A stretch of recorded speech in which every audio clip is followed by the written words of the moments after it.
Hey, thanks for clicking on the video. I just barely got out of the Florida electrical business exam, and I just wanted to make this really quick video.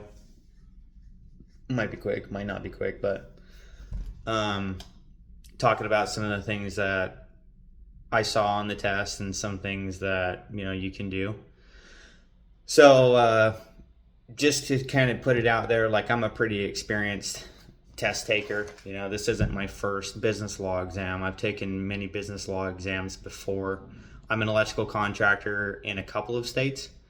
I have a registered entity in Utah that is my business, and in Utah they require that you take a business course. So you have to take a 25-hour course on all the basics of being a contractor, and then you have to take another 5-hour course for business law. So I already took those courses before. It was some time ago, but a lot of the concepts that they talked about or that were on the exam, I already had a general understanding. I'm not super versed in it. I'm a master electrician, so I don't really spend my time looking at contract laws and liens and stuff like that. But if you're not familiar with like licensing departments, accounting, liens, workers' comp, OSHA safety, all that stuff, you definitely need to go and take one of those courses. So this video probably won't really be much help to you past this point because you need to go take one of those courses. The only other thing I could really tell you guys is, kind of what I'm going to finish out the video with, but just an approach to getting your book ready. So I noticed, like for me, I wasn't going to drop like $300 on a course because I've already taken a course. So I'm just kind of sitting here frantically trying to study this book, and I did end up passing. So, I did a couple of things to kind of familiarize myself with this book. There is a guy, I'll post his name. I don't know what it is, but he's a guy in Florida, and pretty much his whole shtick is like he just has a YouTube channel that's all how to get ready for the Florida contractors business exams, and I think he has multiple series on that. So like I said, I'll put his channel in the description of this video. But here's the book that you're gonna have to get. This is your Florida this thing's like a 5-pound hamburger, your Florida contractors manual. So this book was like $180. The company that I work for actually paid for it, so I was lucky in that regards. And then I always buy the tabs. I mean, I'm a master electrician, so everything that I have is tabbed. I always have tabs on my stuff. It's super imperative if you're gonna do an exam, especially if you're gonna do this exam. You need to go get the tabs, and the tabs that came with this book, I'm trying to remember. I think I got it from Palm Construction School. It was like here in Orlando. They had their own pre-printed tabs. And I'll just be totally honest with you guys. Like after I familiarized myself with the book a little bit, I kind of realized that a lot of these tabs, they're really, really good for people that are going to continue to refer to this book. And possibly if you're taking another exam besides the electrical business exam, you might end up using those tabs quite a bit. But I think that probably one of the main problems with the tabs that I saw was they didn't mark out the chapters. So, I always go through and mark out all the chapters that are in the book, right? Like chapters 1 through 10. That's really important to be able to refer to that. And the tabs didn't have a quick tab to just go to that chapter. So what I ended up doing, I don't know if you can see this, but I added these colored tabs. So the yellow, red, green, and blue tabs and stuff you see. Those are the tabs that I added. Those aren't really in any specific kind of color code. You can color code them, but I had the Avery Walmart tabs. You can go pick them up. I think they're like $3 or something like that. Now, really quick tip for anybody that's going to put tabs in their book, because this is something that they'll absolutely tell you to do when you get there, or if you haven't already done them. So I bought the Avery tabs. You can maybe get a better kind of tab, but the Avery tabs are considered like a non-permanent tab. So you can't really tell right now, but you can't pull this tab off right here. when I first put the tabs on, you could absolutely pull them off. You could just kind of like a sticky note, like you could pull it off and you could put it on another page if you wanted to. So when I got to the testing center, you know, one of my main strategies was like, hey, you know, I'm going to need these chapter tabs to just even know which chapter I'm in. Otherwise, I'd spend a lot of time, you know, flipping to the table of contents and then trying to find the page number of which chapter I needed to go to. And it saves so much time to tab these chapters in your book. I can't even begin to exaggerate that. So if you're going to do a tab like this, what the lady at the testing center ended up telling me to do was put a piece of Scotch tape on the tab, so that way if you were to try to remove the tab, it's more permanently affixed, you know, or try to get a tab that is more permanently affixed. You can still get tabs that you can write the chapter name on it, and I should preface it with this too, that if you're gonna put like a handwritten note on the tab, you want to keep it really limited to like the name of the chapter. But this is invaluable on this test because, as you can see, this book is massive, guys. Like, if you were going to try to flip through all of the chapters of this book, it would take you ages to try to find these chapters. So it's really, really invaluable. If you go and you buy that tab set, go through, mark out your chapters, and put a piece of Scotch tape over it. If you do get the Avery tabs, make them more permanently affixed. The other thing is too, is I've noticed that out of the people that do have like resources online, like the guy I mentioned earlier on YouTube, he's got this book and he's got tabs all over this thing. He's got tabs on the top, he's got tabs on the bottom, he's got tabs on the sides. You don't need to do all that, guys. Like, tabs belong on the side of a book. You know, like you're talking about, you know, right here. This is super easy to look at. If this is your first time taking a test like this, like, organize your tabs in a really methodical way. Take some time. It's probably going to take you like at least an hour, maybe 2 hours to do this, to go through and tab your book. The number one thing I can say about tabbing a book too is start from the back page. Start from the very last page that you're going to tab on, because what you're going to want to do is you're going to want to layer these tabs on top of each other.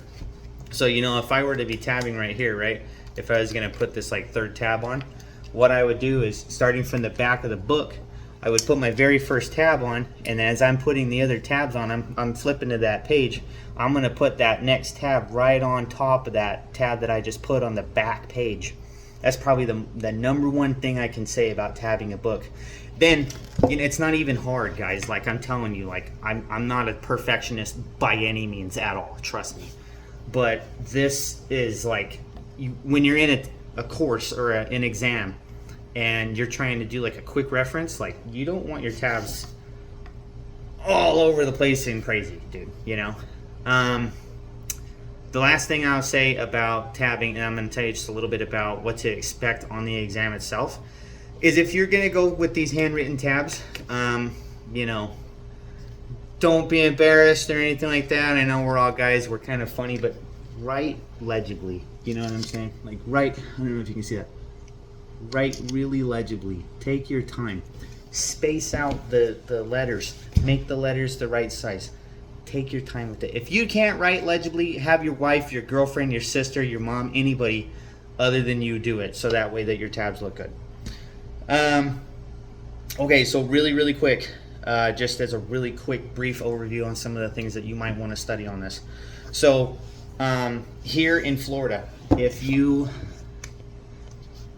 not aware, some of the more stringent codes, some of the more very specific codes are going to be referred to in the Florida statutes. So from here on out, guys, if I tell you something, I'm just going to assume you got the tabs, because, you know, come back to the video, whatever. You need the tabs. I'm just at point blank, okay?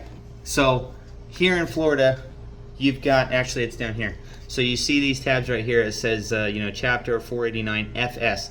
That is a Florida statute, okay? And this one's very specifically pertaining to electrical. This one's pertaining to construction in general. And this one is pertaining to the Department of Licensing here in Florida, the DBPR. These Florida statutes have all of the very specific jargon that you're going to be looking for here, you know? Always go through your statutes and highlight these sections. I do it in multicolors. The reason why I do them in multicolors, right? Like you kind of see I got this little rainbow going on here. I don't really care too much about doing the table of contents in multiple colors, but I'll try to find an example here of like a statute page that has multiple code references on it, so that way you guys can see. But you see here, you've got multiple code references on this page. This right here is part of one statute, and then you've got another statute. This is like a whole specific reference in this statute. You've got a code right there. It says like 489.111. That's one statute. And then over here on this side, I've done this statute in another color. Now the reason why I do that is because if I'm going to start blitzing through all these Florida statutes, I'll tell you right now, if your whole book just looks like this, right? This is a Florida statute page right here. Now this one might not actually have a specific statute on it, but I promise you, if you just go through and you're highlighting everything in green and everything in yellow and everything in blue, or whatever color you choose, you are going to get lost in all of this information. It's going to end up being, it's just going to end up not jumping out at you at all. So if you're cruising through the Florida statutes, one of the very first things I always do on my test is I always go to the table of contents. Like, here's a perfect example. Here's a table of contents that I did not change the colors of at all, right? And your eyes are going to get lost on this 100%. Don't just do the whole book, in one color. I promise you, I know it's going to take time. It's methodical. This is the strategy that I use personally. You guys can do whatever you want. This is what I did. I didn't take a course. I'm not from Florida. I'm from a totally different state. I do things in different colors so that way I can find things faster. Check it out. Okay, so there you are. So a lot of the Florida statutes are going to be in the licensing portion of this. To be honest with you, the test didn't have a ton of the statute stuff in it. I don't think that means that, if you go to take your test, there wouldn't be a lot of stuff from the statutes in there. I think that the tests are kind of randomized, honestly. So you might end up, getting a ton of statute questions and not very many workers' comp questions. But, either way, no one had to navigate the statutes. Being able to go to the table of contents in the statutes, which is where my tab exists, is it pulls me right to the table of contents, the very first page. Looking inside the table of contents and being able to say, okay, if I'm dealing with an electrical specific thing and I need to go to licensing requirements or exam requirements, okay, boom, you pull up the table of contents, you look for the exam requirements, it goes, you take it right to that specific statute. All right, so a lot of this test, I'm honestly going to say probably 30% of the test, which is a good portion if you're talking about a book that's got 10 chapters.